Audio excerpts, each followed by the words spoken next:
dito sa Balintang Channel ay bababa po ito dito sa may karagatan ng Ilocos Region, and then eventually po ay babalik po ito pahilagang silangan. Kaya mag-antabay po tayo sa magiging updates ng Pag-asa dahil crucial po ito, at bukod sa signal, posible tayong magtaas ng signal sa ilang bahagi ng Northern Luzon, ay maghahatak pa rin ito ng habagat o southwest monsoon.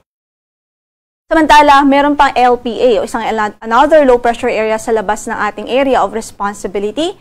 Huling nakita yan sa layong 2,525 kilometers silangan ng Eastern Visayas. Pero sa kasalukuyan, as you can see po, napakalayo po nito. So, nasa labas pa po yan ng PAR. At sa ngayon, mababa naman ang tsansang pumasok po ito ng ating area of responsibility. Gayunpaman, patuloy po tayo mag-monitor sa magiging updates ng Pag-asa ukol dito. Samantala, para naman sa ating forecast track, in the next 24 hours, posible pa rin ho na nasa layo na po ito ng 685 kilometers hilagang silangan ng Itbay at Batanes. And in the next 12 hours or within today din, pwedeng mag-intensify o lumakas pa ito into a tropical storm category. In the next 48 hours, posible po na nasa labas na ito ng ating area of responsibility sa layong 600 kilometers hilagang silangan ho yan ng Itbay at Batanes. And on the 30 or 72 hours, nasa layo na po ito ng 640 kilometers northeast of Itbay at Batanes. And even this time na nasa labas na po siya ng PAR, posible pa rin po itong mag-enhance ng habagat na makakaapekto sa malaking bahagi ng Northern Luzon at Central Luzon. On the 4th day naman, nakikita po natin posible maging LPA na lamang ito at nasa layong 660 kilometers hilaga ng Itbay at Batanes. In effect pa rin ho ang ating weather advisory sa malaking bahagi ng Luzon. As you can see, ay halos buong Luzon nga po may weather advisory at ilang bahagi po ng Western Visayas. So, umpisan natin yung more than 200 millimeters of rainfall. Posible pa rin sa araw na ito dito sa Zambales, Bataan at sa Occidental Mindoro. So, malawakan o widespread na mga pagbaha pa rin ang pwede po maranasan ng ating mga kababayan doon dahil sa halos patuloy na pagulan na dulot ng habagat. Samantala, 100 to 200 millimeters of rainfall naman ang pwedeng maranasan sa araw na ito dito sa Benguet, Pangasinan, Tarlac, Pampanga, Bulacan, Metro Manila, Rizal, Cavite, Laguna at maging sa Batangas. Habang 50 to 100 millimeters of rainfall naman ang pwedeng maranasan doon sa Ilocos Norte, Apayao, Abra, Kalinga, Mountain Province, Ilocos Sur at maging sa La Union dahil po sa epekto ng low pressure area na nasa extreme northern Luzon. At dahil naman sa habagat, possible din ang 50 to 100 millimeters of rainfall sa Ifugao, Nueva Vizcaya, Nueva Ecija, Bulacan, at maging dito po sa Quezon Province, Marinduque, Oriental Mindoro, Romblon, Masbate, Antique, dito sa Iloilo, Palawan, Catanduanes, Camarines Sur, Albay at Sorsogon.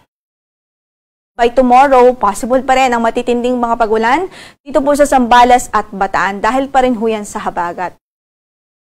And then 100 to 200 millimeters of rainfall naman ang pwede pa rin maranasan by tomorrow sa Ilocos Sur, La Union at Benguet dahil po sa low pressure area o sa sirkulasyon na nasa extreme northern Luzon. And then dahil sa habagat ay 100 to 200 millimeters of rainfall pa rin ang pwedeng maranasan sa Pangasinan, Pampanga, Bulacan, Metro Manila, Rizal, Cavite, Laguna, Batangas, at Occidental Mindoro. Habang yellow naman of 50 to 100 millimeters of rainfall sa Ilocos Norte, Apayao, Abra, Kalinga, Mountain Province, Ifugao, Nueva Vizcaya, Nueva Ecija, Tarlac, dito sa Quezon Province, Marinduque, Oriental Mindoro, Romblon, Palawan. And sa third day or in the next third day, doon po sa araw po ng Friday, posible pa rin ang 100 to 200 millimeters of rainfall sa Ilocos Norte, sa Abra, sa Apayao, Ilocos Sur, La Union at Pangasinan, maging sa Zambales at Bataan. Habang 50 to 100 millimeter of rainfall naman sa Kalinga, Mountain Province, Ifugao, Benguet, Tarlac, Pampanga, Bulacan, Metro Manila, Rizal, Laguna, Cavite, Batangas, Occidental Mindoro, maging dito po sa lalawigan ng Palawan. At dahil pa rin sa habagat ay posible pa rin ang mga pagbugso ng hangin. Mapaminsa-minsang pagbugso ng hangin any time of the day. Sa araw na ito, dito sa Batanes, Babuyan Islands, Ilocos Region, Zambales, Bataan, Bulacan, Aurora, Metro Manila, Calabarzon, Bicol Region, Mimaropa, Visayas, Zamboanga del Norte, Misamis Occidental, Lanao del Norte, Camiguin, Dinagat Islands, Davao Occidental at maging sa Davao Oriental. Bukas naman, yung mga pagbugso ng hangin na ito ay pwede ring maranasan sa Ilocos Region, Abra, Benguet, Central Luzon, Metro Manila, Calabarzon, Misamis, Bicol Region, Mimaropa, Visayas, Zamboanga del Norte, Misamis Occidental, Lanao del Norte, Camiguin, Davao Occidental at maging sa Davao Oriental.